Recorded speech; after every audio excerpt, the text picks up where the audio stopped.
Bueno, en principi, este solar, de moment, de manera provisional, se va cedir al Centre Integrat de Formació Professional,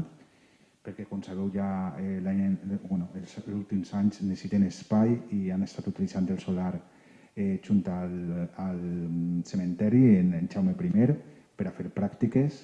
i en aquest cas també ens l'han sol·licitat i de moment no n'hi ha cap inconvenient i van a poder utilitzar.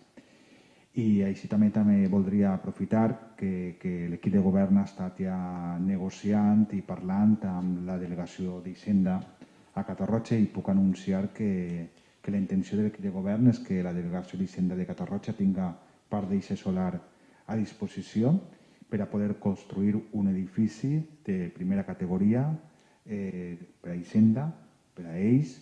i que puguin quedar-se a Catarroja de manera definitiva, perquè sabeu que en el local que estan ara estan llogats i, per tant, podrien millorar moltíssim les condicions. Per tant, la senyora secretària ja està tramitant per a que aquesta part del solar puga donar-se a Hisenda, a la delegació d'Hisenda, i que en el cas que en un futur, evidentment, Hisenda se n'anara de Catarroja i el solar quedaria per al municipi de Catarroja, perquè aquest solar i, evidentment, l'edifici que se podrà construir. Però la voluntat és que se queden a Catarroja i que tinguin un edifici en condicions. Encara així, part del solar també seria disponible com a ús dotacional per a l'Ajuntament, per a altres instal·lacions municipals, perquè creguem també que fan falta.